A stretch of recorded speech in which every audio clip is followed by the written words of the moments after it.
আমরা বলছি লেখক, সেই লেখকেরাও সত্য কথা লিখতে ভয় পেল যে মহাপ্রভুর শেষ পর্যন্ত পরিণতি হলো। যারা নিজেদেরকে বৈষ্ণব বলে দাবি করছে সেই সব বৈষ্ণব লেখকরা পর্যন্ত মহাপ্রভুর অন্তিম দশাকে এড়িয়ে গেলেন, লিখতে পারলেন না। কেন?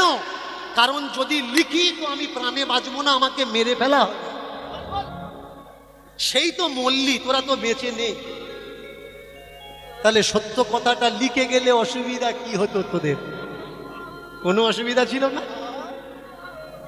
আজকে সব থেকে বড় চক্রান্ত দেখুন, বাঙালিদের কাছ থেকে বাংলার সম্পদ গৌরহরিকে কেড়ে নেওয়া। অনেকে বলেন যে দীনকৃষ্ণ ঠাকুর তুমি মিথ্যে কথা বলছো। আমি মিথ্যে বলছি না, আই প্রুভ ইউ। এমন অজস্র প্রমাণ আছে যেখানে শুধু একটু লক্ষ্য করার দরকার যে মহাপ্রভু হলো কি। ভালো করে খেয়াল করবেন। কেউ লিখছে রথযাত্রার সময় নৃত্য করতে করতে পায়ে ঠোকর লাগলো, লেগে ঘা হলো, আর সেই ঘা থেকে মহাপ্রভু মরে গেল। কোথায়? টোটা গোপীনাথে। মহাপ্রভু যদি মরে গেল তাহলে তার সমাধি নেই কেন? একটা মানুষ মরে গেলে তার তো সমাধি হোক বা জ্বালিয়ে দেওয়া হোক, কিছু একটা ডকুমেন্টস প্রুফ থাকবে। আপনার বাবা যদি মরে যায় আপনি বলতে পারবেন না আপনার বাবা মৃত যতক্ষণ পঞ্চায়েত আপনাকে স্ট্যাম্প দিয়ে ডেথ সার্টিফিকেট না দেবে। মহাপ্রভুর এরকম কোনো প্রুফ আছে যে মহাপ্রভুকে পুড়িয়ে দেওয়া হয়েছে বা সমাধি দেওয়া হয়েছে?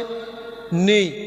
এবার কেউ কেউ বললেন মহাপ্রভু নীলাচলে চলে গেছেন। তাহলে মহাপ্রভু যদি নীলাচলে লুকিয়ে চলে গেল, মহাপ্রভু কি কাপুরুষ যে কারোর কাছে কিছু বললো না, লুকিয়ে লুকিয়ে চলে গেল? চলে যাওয়ার কারণটা কি? একটু দিমাগ লাগানো লাগবে শুধু, তাহলে বুঝতে পারবেন যে আমাদের মহাপ্রভুর উপরে কতটা ঝড় এসছে, কতটা যন্ত্রণা এসছে। ভালো করে মন দিয়ে শুনুন কথাগুলো, শোনার প্রয়োজন। কি হলো না, কেউ বলল রথযাত্রা মানে হয়ে গেছে উল্টো রথের আগে মহাপ্রভু জগন্নাথ দর্শনের জন্য মন্দিরে ঢুকেছে, আর জগন্নাথের শরীরে মহাপ্রভু মিল হয়ে গেছে, নীল হয়ে গেছে, মিলিয়ে গেছে। আচ্ছা, জগন্নাথের রথের পরে উল্টো রথের আগে যেখানে মহাপ্রভু মানে জগন্নাথ নেই, জগন্নাথ মন্দির থেকে জগন্নাথ মূর্তি বেরিয়ে গেছে, মাসির বাড়িতে আছে এখন। সৌরথ, তারপরে উল্টো রথ। সৌরথের পরে জগন্নাথ কোথায় যায়? মাসির বাড়িতে যায়। তাহলে মাসির বাড়িতে যদি জগন্নাথ গেল, মন্দিরে জগন্নাথ নেই, উল্টো রথের আগে মহাপ্রভু মন্দিরে কাকে প্রণাম করার জন্য ঢুকলেন? এটা কি একটা জোর করে মিথ্যে কথা মাথায় চাপিয়ে দেওয়ার মতো না? আবার বিচার করুন। কোন জায়গায় বিচার করবেন? কেউ কেউ বললেন জগন্নাথের দেহে মিলিয়ে গেছে। ঠিক আছে, মেনে নিলাম জগন্নাথের দেহে মিলিয়ে গেছে। তাহলে কখন মেলালো? বলল বিকেল 11টার সময় উনি ঢুকেছেন মন্দিরে। মন্দিরের দুটো দরজা বন্ধ করে দিয়েছে মন্দিরের পূজারীরা। জীবনে কখনো জগন্নাথ মন্দিরের দরজা বন্ধ হয় না। তাহলে সেদিন কারা জগন্নাথের দরজা বন্ধ করলো? ভিতরে ঢাক ঢোল পিটিয়ে আওয়াজ করা হচ্ছে বন্ধ করে দিয়ে, আর কেউ কেউ দরজার ধারে ছুটে এসে বলছে মহাপ্রভু জগন্নাথে মিলিয়ে যাচ্ছেন। জগন্নাথ সচল আর অচল, একটা ভগবান আর একটা ভগবানের বডিতে মিলিয়ে যাচ্ছে, বড় প্রেমের দৃশ্য। এ তো ভক্তদের দেখার দরকার। হাজার হাজার ভক্ত দরজায় দাঁড়িয়ে আছে, তোমরা দরজা বন্ধ করে দিয়ে কেন বলছো মিলিয়ে যাচ্ছে? খুলে দাও না, তারা দেখুক যে মিলিয়ে যাচ্ছে নাকি তোমরা মিলিয়ে দিচ্ছ। আবার পয়েন্টগুলো লক্ষ্য করবেন, খেয়াল করবেন। ঢুকলো কটার সময়? দুপুর 3টা। দরজা হলো খোলা হলো কটার সময়? রাত্রি 11টা। তাহলে বিকাল 3টে থেকে রাত্রি 11টা ক ঘন্টা লাগে? একটা ভগবান আর একটা ভগবানের সঙ্গে মিলিয়ে যাচ্ছে, কতক্ষণ লাগে মিলিয়ে যেতে? টাইম লাগে? একটা সেকেন্ড লাগে না? চোখ ফেলবেন মিলিয়ে যাবে। তাহলে বিকেল 3টের থেকে নিয়ে রাত 11টা পর্যন্ত এতক্ষণ মেলাতে টাইম লাগলো কেন? এ প্রশ্নের জবাবগুলো কারা? দীনকৃষ্ণ ঠাকুর জিজ্ঞাসা করেছে মহাপ্রভুর অন্তিম দশা কি হলো? তোমরা বললে দীনকৃষ্ণ ঠাকুর পাখণ্ডী, ধর্ম বিরুদ্ধাচরণ করছে। কেন ভাই? উত্তর দেওয়ার ক্ষমতা নেই। বসো না আমার সামনে, কটা কথা জিজ্ঞাসা করব। আমি অবোধ শিশু, অবোধ শিশুরা প্রশ্ন করতে পারে না। তোমরা তো জাতির জনক, উত্তর দেবে কারা? তোমরাই তো উত্তর দেবে। তোমরা পিছিয়ে যাচ্ছ কেন? কোথায় গেল আমার মহাপ্রভু? কারা কেড়ে নিল আমাদের কাছ থেকে সেই প্রেমের ধন? দুভাই এলো, বাংলা মাতিয়ে দিল। শুধু বাংলা না, উড়িষ্যা, বিহার, ইউপি, সারা ভারতবর্ষ মাতিয়ে দিল। আজকের স্বনামধন্য স্কনের কিছু শিষ্যরা শ্রী শ্রী গুরু প্রভুপাদের নির্দেশে পুরো পৃথিবীতে হরিনাম ছড়িয়ে দিয়েছেন। তাহলে মহাপ্রভুর হরিনাম পুরো পৃথিবী ছড়ালো, কিন্তু যে আনলো এই হরিনাম সে কোথায় গেল? বললে তাকে জানবে কখন? যখন ধর্ম তিনি সাব ইন্সপেক্টর। যদি জানতাম তাহলে কম পয়সায় আসতাম না। এর আগে থেকে প্রোফাইলগুলো চেক করা লাগবে যে এরা কারা। শুধু ও যে গুণী তা না, যে ওকে পৃথিবীর আলো দর্শন করিয়েছে, স্টেজে বসে আছেন তিনি মাস্টার মশাই।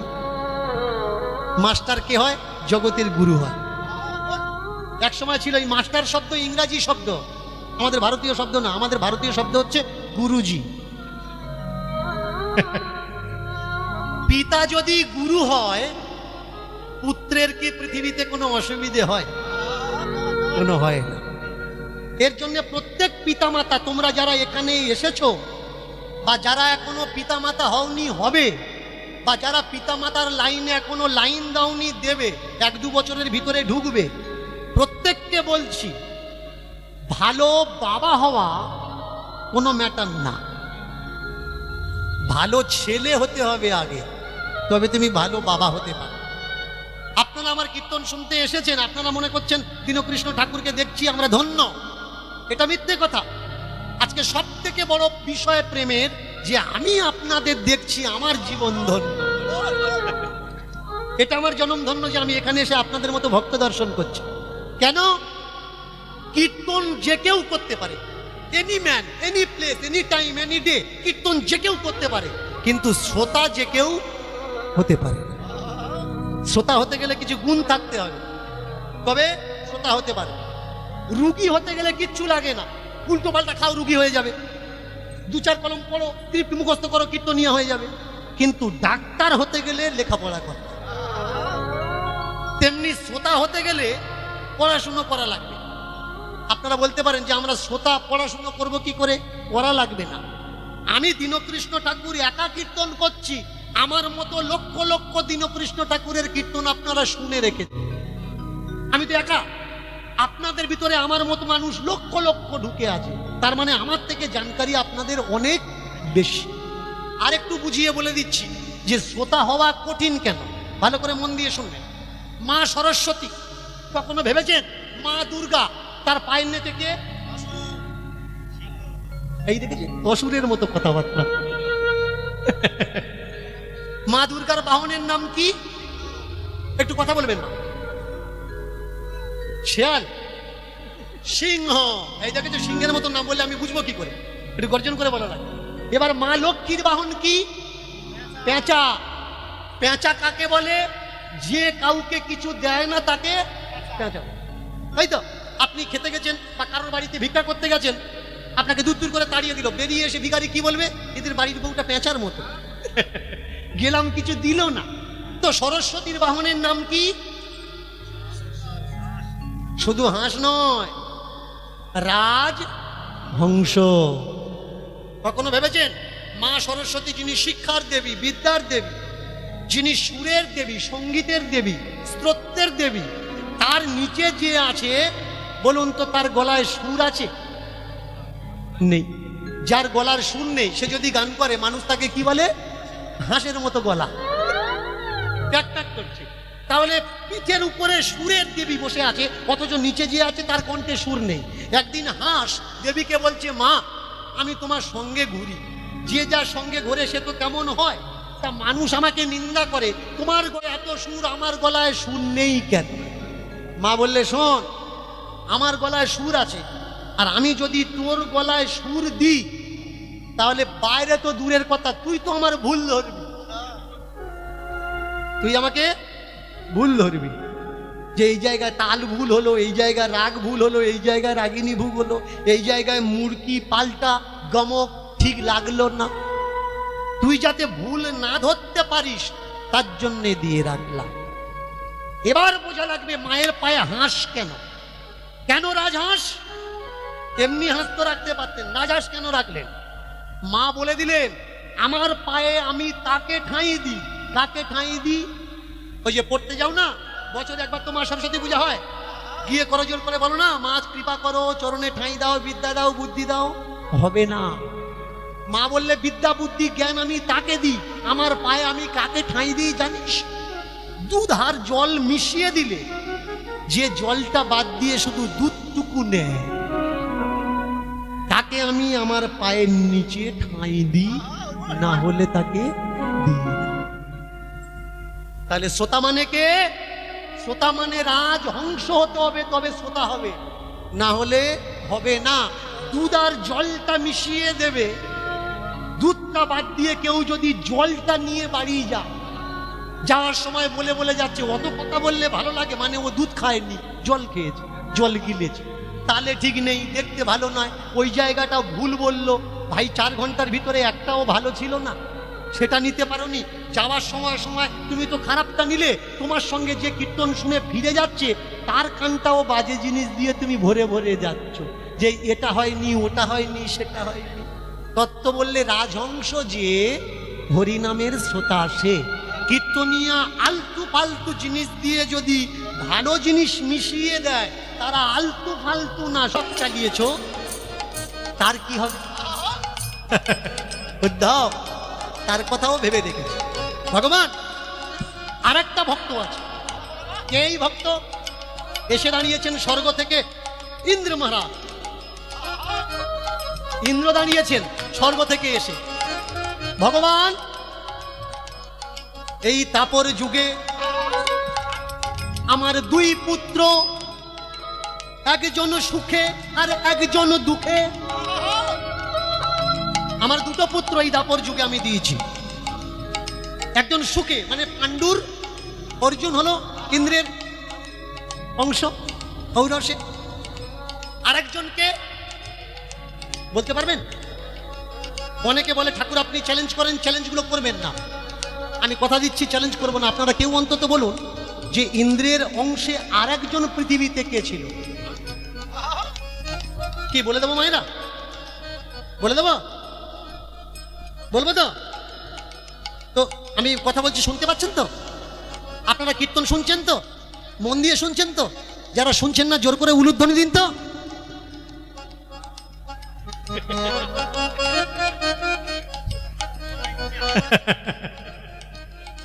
আমি বললাম যারা কীর্তন শুনছো না জোর করে উলুধ্বনি দাও। হারিয়ে গেলে হবে না। ভক্তি ভালো, তবে নেচে নেচে প্রসাদের উপরে উঠে যাবে হবে না। লক্ষ্য রাখা লাগবে, এটা প্রসাদ, এটা ঠাকুর, আর এটা আমার নাচ। মদ খাও, ড্যান্স করো ভালো, তার মানে এই নয় যে পাড়ার লোকজনকে তুমি চিনতে পারবে না কে তোমার দাদা, কে তোমার কাকা। তুমি ঠাকুর ভাসাতে গেলে সবাই হেঁটে হেঁটে বাড়ি আসছে, আর তোমার 2-3 জন চাগিয়ে নিয়ে আসছে। তোমার মা জিজ্ঞাসা করছে কি হয়েছে রে? বলে আজকের অসুবিধে হয়ে গেছে। এদিনে এদিকে হয় কিনা জানি না, আমাদের ওই সাইডটা খুব হয়। ওরে বাপরে, ঠাকুর বিসর্জন, ঠাকুর বিসর্জন, কিন্তু এই শব্দটা ভাঙলে দেখা যাবে ঠাকুর বিষ অর্জন। ঠাকুরকে পাঠাতে গিয়ে বিষ আমরা অর্জন করে নিলাম। বিসর্জন কি? বিসর্জন আপনার বাড়িতে যদি আপনার শ্বশুর মশাই আসে, শাশুড়ি আসে, আপনি রাত্রির বেলা ডিজে বাজিয়ে বলবেন আপনি বেরোন, আপনি যান, বলবেন রাত্রির বেলা মাইক বাজিয়ে যে আসছে বছর আবার আসবেন, এবছর বেরোন, বলেন না? তাহলে মা দুর্গার বেলা কেন, মা কালীর বেলা কেন ডিজে বাজিয়ে রাত্রির বেলা? তার মানে মা কালী, মা দুর্গা, মা লক্ষ্মী এগুলো মাইনে রাখে না। রাখে কি? যদি রাখতো, যদি তুমি মাকে মা বলে মানতে, কালীকে দুর্গাকে যদি মানতে, তাহলে রাত্রের বেলা কখনো তাড়িয়ে দিতে? তাও মদ খেয়ে। তোমার শ্বশুর যদি আগে তুমি বলবে আবার দেখা হবে, আবার দেখা হবে, সেদিন তো তুমি মদ খাবে না। তোমার যদি পরম আত্মীয় তোমার বাড়ি আসে, বাড়ি থেকে চলে যায়, সেদিন তুমি মদ খেয়ে আগিয়ে দিতে যাবে? তাহলে এ অত্যাচার কেন? চাচ্ছে হিন্দু ধর্মের সর্বনাশ। অন্য জাতিরা না, অন্য জাতিরা না, তারা করছে, হিন্দুরাই করছে। কেউ যদি তোমাকে বলে তুমি ভগবান বলে মনে করো, আর এইরকম ভাবে গুচ্ছা করে তাড়িয়ে দিচ্ছ। এই যে কদিন আগে হয়ে গেল কার্তিক পূজা, তাই না? যার ছেলে পুলে হয় না তার ঘরে কার্তিক দেয়, দেয় তো, কার্তিক দেয় কেন? তা কার্তিকের মতো ছেলে পুলে হবে। এবার যার ঘরে দেয় সে হচ্ছে কার্তিকের বাবা মা, আর যে দেয় এ হচ্ছে কার্তিকের মামার বাড়ির লোক, কার্তিকের মামার বাড়ির লোক। তাহলে ঠাকুর মশাই ডেকে পূজার সময় বলে মামার বাড়ির লোকজন কই? দেখো ঠাকুর মশাই ডেকে পূজা করাচ্ছে, কার্তিক পূজা করার পরে প্রাণের মতো, কিন্তু হাতের তালু আর পায়ের দুটো তালু একেবারে কমলের মতো নরম। তাই যদি হয় মেরেছে পায়, মারা গেল। কেন মারা গেল? না কালকুট বিষ মেখানো ছিল তাই মারা গেল। আচ্ছা, যমুনার ভিতরে লুকিয়ে ছিল কালীয় নাগ, যার বিষের তেজ এমন, যদি উড়ে যায় শত দূর থেকে কোন পক্ষী তেমন, সেই বিষের তাড়নায় পাখি জ্বলে পুড়ে মরে ছাই হয়ে যমুনায় পড়ে, তাই তো? তাহলে শত যোজন পর্যন্ত যার বিষের দাপট, সেই কালীয় নাগ কত গরল তুলে দিল আমার প্রাণ গোবিন্দের উপরে। তাতে গোবিন্দের মৃত্যু হলো না, আর সামান্য একটু তীরের মাথায় কালকুটু বিষ লাগানো ছিল, পায়ে ঢুকলো আর গোবিন্দ মরে গেল। এ কথাটা কি মেনে নেওয়া যায়? আহা, এ চক্রান্ত। সত্য অনুসন্ধান করা লাগবে যে অ্যাকচুয়ালি ভগবানের হলো কি। যদি বই পড়ার ইচ্ছা থাকে আমাকে ফোন করে দেবেন, বইয়ের নাম বলবো, পড়ে নেবেন। অনেকে বলে চৈতন্য চরিতামৃত ছাড়া নাকি মহাপ্রভুকে জানার অন্য কোনো গ্রন্থ নেই। আমি বলবো বাঙালি চরিত্র অভিধান কিনে নিন, দেখবেন সেখানে ৩৫০০-এর উপরে বেশি মহামানবদের কথা লেখা আছে। মেদিনীপুরের তো কয়েক হাজার, ভালো করে মন দিয়ে শুনুন, মেদিনীপুরের কয়েক হাজার মহামানবের কথা এই গ্রন্থে লেখা আছে, আপনি পড়ে শেষ করতে পারবেন না। আর সেই বইয়ে মহাপ্রভুর সময়কালে মহাপ্রভু সম্বন্ধীয় যত বইয়ের রেফারেন্স ওখানে দেওয়া আছে, পড়ে নিন, তাহলে পেয়ে যাবেন। এই সেই ভগবান। ভগবান খবর পাঠালেন উদ্ধব, যাও গিয়ে বলো আমার সময় শেষ, আমি চললাম। এই মূর্তি তোমরা পূজা করো, তোমাদের উপায় হয়ে যাবে। সেই মূর্তিখানা হাতে পেয়ে সচল আর অচল কখনো মন চায় কি মা? মন চাইবে? আপনি যদি কাউকে ভালোবাসেন আর আপনার বাবা যদি বলে এই দেখ যাকে ভালোবাসিস ওকে ভুলে যা, আর ওর ছবিটা তোকে দিচ্ছি, তুই ছবিটা যত্ন কর, মন মানবে? অর্জুন বলে উঠলে, উদ্ধব সচল গোবিন্দ আমরা দুনয়নে দেখেছি, অচল গোবিন্দ পাথর রূপী গোবিন্দে কিয়া আমাদের মন ভরবে। গোবিন্দ যেমন চলে গেছে তেমনি আমরাও এই পৃথিবীতে আর থাকবো না। কোন পথ দিয়ে গেল রে? কেন হিমালয়ের পথ দিয়ে গেল? আমরাও যাব হিমালয়ের পথ দিয়ে। কি করব পৃথিবীতে থেকে? যাকে ভালোবাসি তাকে যদি না পাই, কাছে না পাই, এ জীবন রাখার থেকে না রাখা ভালো। পঞ্চপাণ্ডব আদি দ্রৌপদী তারা নির্ণয় নিলেন এখানে আর থাকবো না, আমরা হিমালয়ের পথে রওনা দেব। গোবিন্দ আমাদের কপালে যা রেখেছে। যাওয়ার সময় এই চতুর্ভুজ মূর্তিকে জলের মধ্যে ডুবিয়ে রেখে গেলেন, গোমতী নদীর জলে। রাজস্থানের গড়বেড়া গ্রামের যে নদী গোমতী নদী, এই গোমতী নদীর জলে ডুবিয়ে গেলেন। মূর্তি জলে ডুবিয়ে দিলেন। কেন? মূর্তি জলে ডুবিয়ে দিলে শুদ্ধিকরণ। বাহ বাহ বাহ,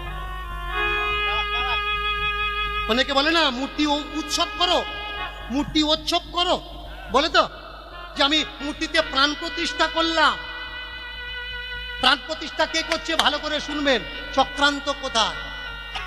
আপনি লক্ষ্মী ঠাকুর নিয়ে আসলেন, কালী ঠাকুর নিয়ে আসলেন, দুর্গা ঠাকুর নিয়ে আসলেন, সরস্বতী ঠাকুর নিয়ে আসলেন, ব্রাহ্মণ পূজা করতে এসে আপনাকে বলছে চক্ষুদান দেবো, কাপড় টেনে দাও। আপনি বললেন ব্রাহ্মণ আদেশ করে যাই একটা ধুতি নিয়ে আয়, ধুতি নিয়ে দে দে দে দে। কেন না? ব্রাহ্মণ বলছে চক্ষু দান করার পর দেবী বা দেবতা যেন এদের না দেখে, যেন আমার দেখে। ঠাকুর তুললোকে আমার পাড়ার ছেলেরা, ঠাকুর আনলোকে আমার ঘরের ছেলেরা, কালেকশন করলোকে আমার গ্রামের মানুষ। তাহলে চক্ষুদানের সময় কাপড় ঢেকে দেবে কেন? ব্রাহ্মণ বললে মাগো তুমি চেয়ে দেখো আমি কত কাঙালি, এদের দেখতে হবে না মা, এরা জোগাড় করার ক্ষমতা আছে, আমার কোনো ক্ষমতা নেই। প্রথমে কে এলো? দুর্গা এলো। ব্রাহ্মণকে তাকিয়ে দেখলো, হ্যাঁ এ কাঙালি, তাহলে এর কিছু দি। এইবার দুর্গার পরে কি এলো? লক্ষ্মী হয়ে। হে চেয়ে দেখা, হে তুই কাপড় ঢাকা দেওয়া, হে তুই বললে হ্যাঁ মা আমি। বলে আচ্ছা তোকে ধন দিলাম। এবার লক্ষ্মীর পরে কি আসলো? লক্ষ্মীর পরে কালী।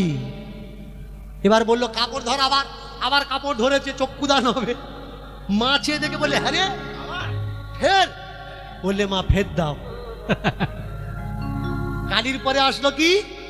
সরস্বতী। আছে অনেক দেবী দেবতা, সকলের নাম নিতে গেলে তো রাত পুরোবে না। সরস্বতী, সেখানে আমরা চাইলাম, ব্রাহ্মণ বলে দাও কাপড় টেনে দাও। সরস্বতী বললে হ্যাঁ রে তুই, বললে হ্যাঁ গো মা আমি ভিখিরি। সরস্বতী বললে তুই ভিখিরি হয়ে থাক, কোটি টাকা থাক, ব্রাহ্মণ কিন্তু লাখ টাকার ভিখারি। এটা কেন? দেবী দেবতাদের অভিশাপ। যত চাচ্ছি, দেখেছো হাত নাড়ছে কেন বলো তো? এও আমার মতো একটা ব্রাহ্মণ, অধিকারী ব্রাহ্মণ। দেখেছো পড়লো কথা সবার মাঝে, যার কথা তার গায়ে বাজে। ভালো করে, তিন প্রকার ব্রাহ্মণ। এক প্রকার হলো দ্বিজ, আর এক প্রকার হলো পৌরোহিত, আর এক প্রকার হলো বামন। বামন মানে যাদের মন ছোট, আগে থেকে রফা করে এবছর এই দেওয়া লাগবে তবে যাব। গত বছর শাড়িটা খারাপ দিয়েছিলিস, তোর মা গালাগালি করছিল, এবছর শাড়িটা দামি দিস। যেমন গামছা দিস 1.5 হাত সাইজের, ও গামছা পরা যায় না। যে রফা করে, যার মন ছোট, সাইজ ছোট, তাকে বলে বামন। আর দ্বিজ কাকে বলে? জন্ম যায় শূদ্র সংস্কারে দ্বিজ। যখন দশবিধি সংস্কার হচ্ছে, উপনয়ন হচ্ছে, সেই উপনয়নের সময় তাকে বলা হয় দ্বিজ। ব্রাহ্মণ কাকে বলে? ব্রহ্ম জানতি ব্রাহ্মণা। যে ব্রহ্মকে জেনে গেছেন তিনি ব্রাহ্মণ, আর কেউ ব্রাহ্মণ নয়। বললে কিরকম? তাকে বলে পুরোহিত। পুরোহিত কি? পৌরোহিতার্থায় চহ পুরোহিত। যে অন্যের হিত করতে জানে, অন্যের খারাপ করতে জানে না, তাকে বলা হয় পুরোহিত। বললে এমন পুরোহিত কি পৃথিবীতে আছে? আছে, ছিল, আর থাকবেও। কে? বললো তাকিয়ে দেখো, ওই ত্রেতা যুগে রাক্ষস কুলে জন্ম, দশানন যার নাম, সেই তো দ্বিজ শ্রেষ্ঠ পৌরোহিতার্থায় ব্রাহ্মণ তার নাম। কে ব্রাহ্মণ? রাবণের মতো ব্রাহ্মণ পৃথিবীতে আর অদ্বিতীয়। মায়ের পূজা করার জন্য রামচন্দ্র গেছেন পিতামহ ব্রহ্মার কাছে, গিয়ে বললেন আপনি আমার মায়ের পূজাটা করে দিন, না হলে আমি রাবণকে মারতে পারছি না। কিন্তু পিতামহ ব্রহ্মা বলে উঠলেন, ব্রহ্মা তো আমি বটে, কিন্তু আমার ত্রিসন্ধ্যার ভিতরে একটা সন্ধ্যা নষ্ট হয়ে গেছে। কেন? নিজের মেয়ের পিছনে ছুটেছিলাম, সেই অপরাধ। তাহলে এমন কি কেউ নেই যে আমার মায়ের পূজাটা করতে পারে? বললে আছে পৃথিবীতে। কে? বললে রাবণ তার নাম। বলে ওকে মারার জন্যই তো পূজা করছি। তা ওর কাছে গিয়ে আমি বলবো যে তোমার মৃত্যুর জন্য মায়ের পূজা করছি, তুমি মায়ের পূজা করো? বলে শোনো, কোনো ব্রাহ্মণের কাছে যদি যজমান তার দাড়ি হয়, সে কখনো না করে না। রাম বলে উঠলেন ব্রহ্মলোক থেকে এসে দেবী মূর্তির সম্মুখে, হে ভক্তিমতী দেবী, হে শক্তি স্বাধা দেবী, হে জাগৃতি দেবী, হে অসাধ্য সাধনকারিণী দেবী, তুমি আমায় আশীর্বাদ করো। আমি ছোট্ট ভাইকে পাঠাচ্ছি রাক্ষসের কাছে পূজা করানোর জন্যে। গেলেন, নিমন্ত্রণ করলেন। বলুন তো পূজা করেছিল? অকাল বোধন তার নাম। তাহলে যে ব্রাহ্মণ হয়, না বিদ্বেষ, না রাগ, না ক্রোধ, না অনুপ্রেমতা, না লোভ, তথা অষ্টাদশ গুণস্য ব্রাহ্মণ। 18টা গুণ থাকতে হবে, 18টা গুণ। 18টা গুণ না থাকলে সে ব্রাহ্মণের ভিতরে পড়বে না। তো শুদ্ধিকরণ কাকে বলে? বললে স্নানে না পুণ্যানে না নাহান্তি। স্নান করলেই শুদ্ধি হয়ে যায়। অর্জুন চলে যাওয়ার সময় নারায়ণের চতুর্ভুজ মূর্তি গোমতী নদীর জলে ডুবিয়ে রেখে গেছেন। কেন? যাতে অপবিত্র না হয়। দাপর যুগ চলে গেল, কলিযুগ আসলো। এই গড়বেতা গ্রামের রাজপুতরা তারা স্বপ্নাদেশ পেল যে একজন ভগবান এখানে ডুব দিয়ে আছেন, তোলো তাকে, প্রতিষ্ঠা করো, মন্দির করো। কিন্তু পূজা করাবে কাকে দিয়ে? বলে মন্ত্র জানা লাগবে না, তন্ত্র জানা লাগবে না, একটা সত্যিকারের মানুষ খোঁজো, তাকে দিয়ে আমরা পূজা করাবো। খুঁজতে খুঁজতে খুঁজতে খুঁজতে একজনকে পেল। তার নাম কি? তার নাম হলো দেবা। তাকে বললো, দেবা তুমি পূজা করো। দেবা পূজা করে সেই মায়ের মন্দিরে ঢুকে যখন পূজা করে, গ্রাম ছাড়া অনেক দূরে মন্দির, কেউ থাকে কেউ থাকে না। কিন্তু মেবারের রাজবাড়ি থেকে ঘোষণা করা হলো প্রত্যেক দিন 50টা ফুলের মালা মন্দিরে যাবে রাজবাড়ি থেকে। আর মন্দির থেকে ঠাকুরের প্রসাদী জলের গ্লাসের জল আর ঠাকুরের গলার যে মালা, এই মালা যেন আমরা প্রতিনিয়ত পাই। ব্যাস, প্রত্যেক দিন ফিরে আসে। আজকের মন্দিরে ঢুকেছে দেবা। দেবা ঢুকেই মন্দিরে মাকে বলছেন, ও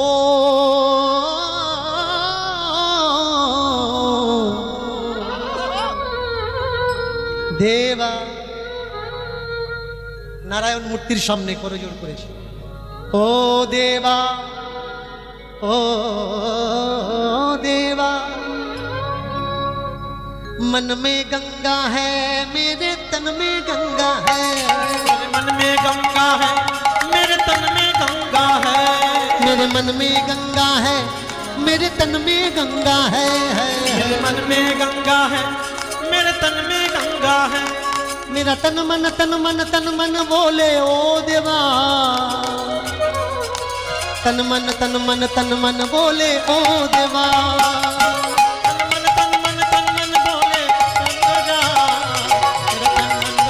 तन मन बोले ओ देवा, तन मन बोले ओ देवा, तन मन बोले ओ देवा देवा देवा देवा देवा देवा।